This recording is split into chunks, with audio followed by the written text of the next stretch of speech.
ایک دفعہ کا ذکر ہے، ایک ملک کا بادشاہ بہت ظالم تھا۔ ہر وقت عجیب و غریب فرمائشیں کرتا رہتا تھا۔ اس کی عوام اور خاص طور پر اس کا وزیر اس سے بہت تنگ تھا۔ وزیر ایک نیک دل اور عقل مند انسان تھا، جس کی وجہ سے ملک کے حالات کافی بہتر تھے۔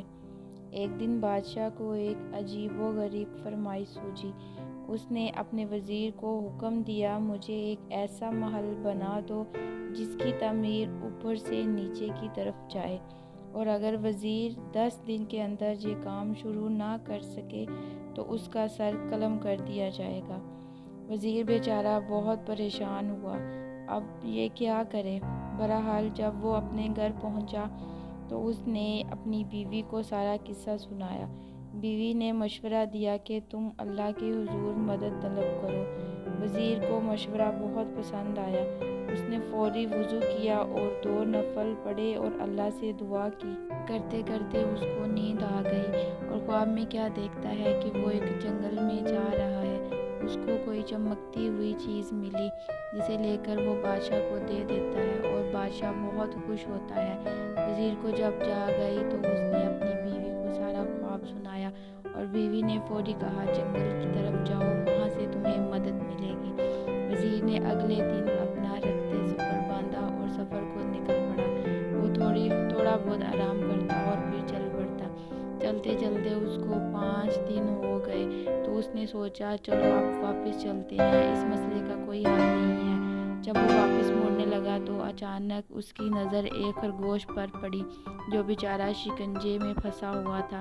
نیک دل وزیر نے فوری شکنجے سے خرگوش کو آزاد کر دیا اور پھر واپس مڑنے لگا تو اس کو ایک آواز آئی، نیک دل انسان، تیرا بہت شکریہ۔ وزیر حیرت سے مڑا تو دیکھتا ہے کہ ایک چھوٹا سا بونا کھڑا ہے جو بول رہا ہے۔ وزیر کے پوچھنے پر اس نے بتایا کہ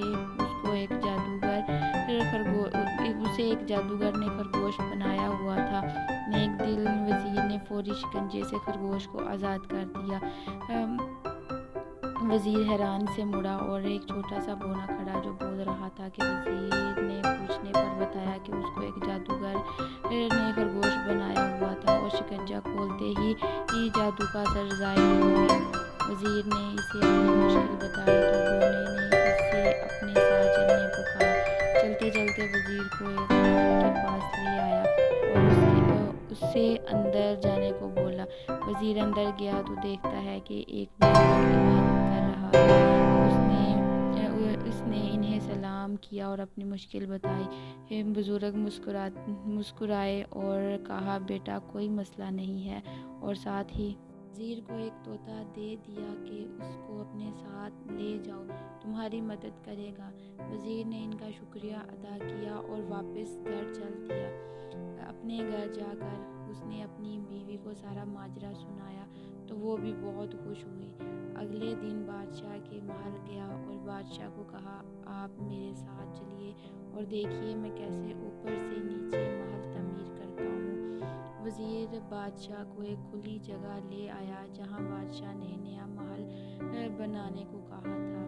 اس جگہ مزدور اور مستری اور تعمیراتی سامان پڑا ہوا تھا۔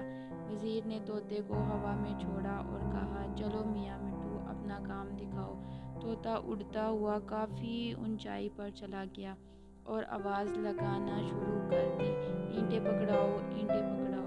بادشاہ یہ سن کر غصے میں آ گیا اور وزیر کو کہا، بھلا اتنی زیادہ اونچائی پر کوئی اینٹیں کیسے پہنچائے گا؟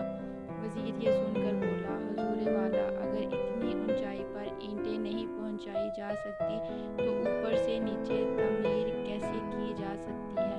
بادشاہ وزیر کی عقل مندی